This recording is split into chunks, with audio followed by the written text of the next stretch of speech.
जो आपके साथ आई हैं, आप जो लेके आए, ये आपके पीछे जो है, ये आपकी कौन है? हैं? भगवान हर पत्नी को ऐसा पति मिले। मैंने कल भी आपको देखा था, मैं आज भी आपको देख रहा हूं। यही जीवन का सदुपयोग है। देवी जी अपने आप चल नहीं सकती तो वो व्हील चेयर पे लेके आए हैं उन्हें। 10 साल हो गए वो नहीं चल सकती, और 10 साल से, और देखो ये मूवमेंट कितना ब्यूटीफुल है कि हम कथा में लेके जा रहे हैं। न जाने किस दिन बुलावा आ जाए, जाने से पहले ठाकुर जी से अपना संबंध मजबूत कर लो। पति भी मिले तो ऐसा, वाह, आनंद आ। I am so proud of you sir. I don't know your name, your city name, your religion तो पता है, धर्म ही होगा, हिंदू ही होगे, लेकिन और कुछ मुझे आपके बारे में नहीं पता। पर ये थिंकिंग जो है ना सर, ये विवश कर देती है समाज को बताने के लिए, जगाने के लिए। यही है अपनापन। छोटी छोटी बातों पे लड़ना झगड़ना बंद करो, ठाकुर जी के हो जाओ, गोविंद के हो जाओ, और गोविंद के होकर ऐसे भक्ति को आगे बढ़ाओ, पति पत्नी मिलकर। मैं वैंकूवर कनाडा में था, वहां पर एक पुत्र ऐसी माता जी जो चल नहीं सकती थी, व्हील चेयर पर लेकर आए थे और उनको कथा सुनवाते थे। ऐसे आज आपको देखा। जीवन के अंतिम श्वास तक अगर तुम्हारे जीवन में कथा है, यू आर लकी। इतना तो करना स्वामी जब प्राण तन से निकले, गोविंद नाम लेकर मेरे प्राण तन से निकले। जब तन से प्राण जावे कोई रोग ना सतावे, यम दरस ना करावे। जब प्राण तन से निकले तुम आना जरूर आना, राधे को साथ लाना, मत श्याम भूल जाना। जब प्राण तन से निकले, ये चीज मांगो, ये मांगो। श्री गंगा जी का तट हो, जमुना का बंसी बट हो, मेरा प्रिया कांत निकट हो।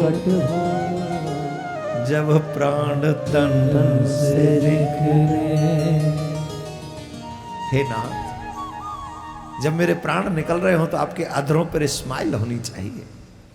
पीतांबरी कसी हो, होठों पे कुछ हंसी हो, छवि मन में ये बसी हो। जब प्राण तन से निकले, एक भक्त की है अर्जी, खुद गर्ज की है गर्जी। इसके बाद आगे तुम्हारी मर्जी। जब प्राण तन निकले, ऐसी प्रार्थना करोगे तभी अंतिम श्वास तक कथा तुम्हारे जीवन में रहेगी। और अगर अंतिम श्वास तक कथा तुम्हारे जीवन में रही, I promise you, Thakur ji तुम्हें उससे पहले दर्शन दे देगा। उससे पहले पक्का, डेफिनेट। बस एक ही बात कहा करो, मेरा कोई न सहारा बिन, यू आर माई एवरीथिंग। हे नाथ, तुम ही मेरे सब कुछ हो। ये मांगा करो भगवान से, कहा करो। तो हम विश्वास से कहते हैं कथा तुम्हारे जीवन से कभी जाएगी नहीं। इंद्र को जब ईगो हुआ तो इंद्र ने भगवान कृष्ण को नहीं पहचाना, गुरुदेव की शरण में गए। गुरुदेव ने समझाया कि तुम मिस्टेक कर रहे हो, जाओ उनकी शरण में जाओ। तब वो शरण में गए और शरण में जाकर उनसे क्षमा याचना की, और क्षमा याचना करने पर भगवान ने उन्हें क्षमा कर दिया।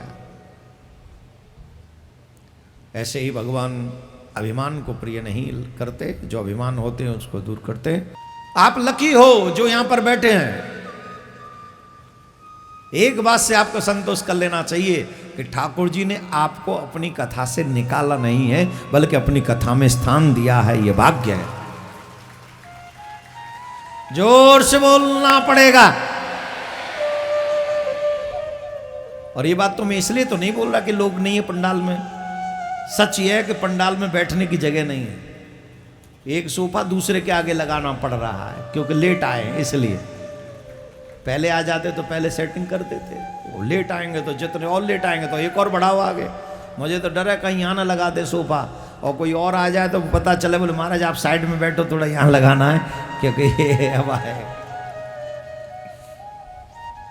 तो ये नहीं कह रहा हूं कि लोग कम हैं, इसलिए कह रहा हूं दुर्भाग्य कितना बड़ा है, पाप कितना बड़ा है। हमें भगवान की कथा से दूर कर दिया जाता है पाप के द्वारा, भगवान के द्वारा नहीं। देवराज इंद्र नहीं पहचान सका भगवान को, तब क्या, जब हम पहचान न सकें, पाप बहुत बढ़ जाए तो हमको क्या करना चाहिए? तब हमें गुरुदेव की शरण में जाना चाहिए, चरण पकड़ लेने चाहिए गुरुदेव के। और जो चरण न छुआते हो तो दूर से हाथ जोड़ के खड़े हो जाना चाहिए।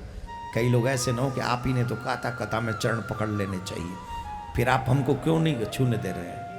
हाँ मैं समझ रहा हूँ, तुम्हारी स्माइल बता रही थी उसी समय जब मैंने चरण कहा ना गुरुदेव के चरण पकड़ने चाहिए, तभी तुम लोगों ने जो स्माइल की थी ना वो भयंकर वाली, मैं समझ गया था कि मुझ पे ही भारी पड़ने वाली है, इसलिए आगे बोल रहा हूँ इस बात को। जो गुरुदेव चरण न छुआते हों तो दूर से श्रद्धा पूर्वक हाथ जोड़कर पूछना चाहिए हमसे क्या त्रुटि हो रही है जिससे हमारा मन ठाकुर जी में नहीं लग रहा, भजन में नहीं लग रहा, हम कहाँ गलती कर रहे हैं, कृपा करके बताइए।